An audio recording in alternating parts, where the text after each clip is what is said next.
আমি আল্লাহ তোমাদের উপরে সিয়ামকে ফরজ করে দিলাম। তোমাদের উপরে রমজানের রোজাকে ফরজ করে দিলাম। তাহলে মায়েরা বোনেরা মুমিন মেয়েদের প্রথম দ্বিতীয় নম্বর কাজ রমজান মাসে সিয়াম পালন করা, রোজা রাখা। কেন রাখবেন?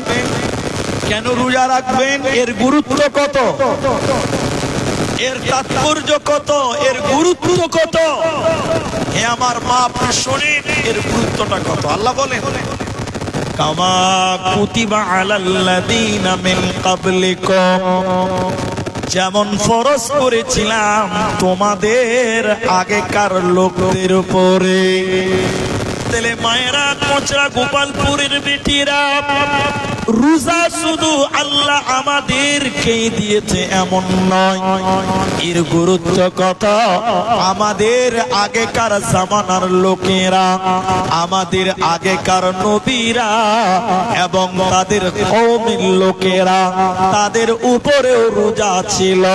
এই রোজা শুধু আপনাদের জন্য নয়, আপনাদের আগেকার জামানার মেয়েরাও রোজা রাখত।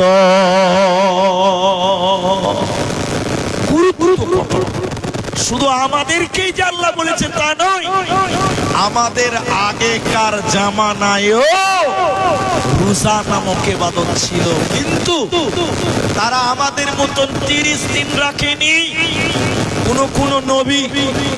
কোন নবী একটা রোজা রেখেছে, কোন নবী দুটো তিনটা, এরকম রাওয়ায়াত, এরকম প্রমাণ আছে।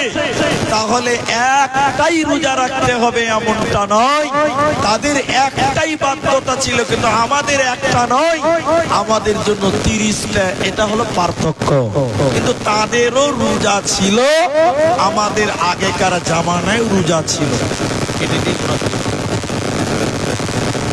তাহলে আগেকার জামানার রোজা কেমন ছিল? আমার মায়েরা বোনেরা কান করে শুনেন, আল্লাহ নবী বলছেন, আমি যখন মদিনা গেলাম, মদিনাতে গিয়ে দেখলাম মদিনার ইহুদিরা রোজা রেখেছে। মদিনার ইহুদিরা মুহররম মাসের 10 তারিখে রোজা রেখেছে।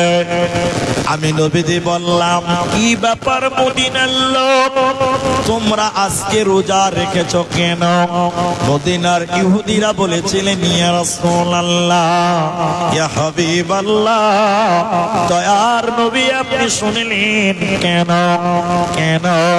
আমাদের নবী মূসাকে আল্লাহ ফেরাউনের হাত থেকে মুক্তি দিয়েছিল, ফেরাউনের কাছ থেকে নাজাত দিয়েছিলেন, মুক্তি দিয়েছিলেন। এরই কারণে আল্লাহর শুকরিয়ার জন্য, আল্লাহকে ধন্যবাদ দেওয়ার জন্য আমরা মুহররমের 10 তারিখে রোজা রাখি। আর ওই টাইমে ওই রোজাটা তাদের জন্য আবশ্যক ছিল, বাধ্যতামূলক ছিল, আবশ্যক ছিল। তাহলে আগেকার জামানার লোকেরা তারাও রোজা রাখত, একটি রোজা। আমাদের মতো 30টা রোজা তারা রাখেনি, কিন্তু তাদের রোজার সিস্টেম একটু আলাদা ছিল। আমাদের রোজা তাদের রোজার মধ্যে একটু পার্থক্য ছিল, একটু পার্থক্য আছে। পার্থক্য বলি, এক, তারা রোজা রাখত কিন্তু ভোরের বেলায় তারা সাহারি খেত না। আগেকার জামানার লোকেরা ভোর রাতে সাহারি খেত না, ভোরের বেলায় ভাত খেত না। এটা ছিল তাদের এবং আমাদের পার্থক্য।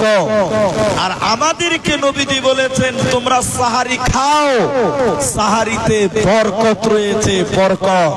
তাহলে ইহুদিরাও রোজা রাখতো কিন্তু তারা সাহারি খেত না। আর আমাদেরকে নবীজি বলেছেন তোমরা সাহারি খাও, তাহলে সাহারি খাওয়া সুন্নাত। কিন্তু কেউ যদি ঘুমিয়ে যায়, ভোর রাতে চেতন পায়নি, একদম সকাল 7টার সময় চেতন পেল, ভোর রাতে সাহারি খেলো না, ওরও রোজা হবে, তারও রোজা হবে, কারণ সাহারি খাওয়া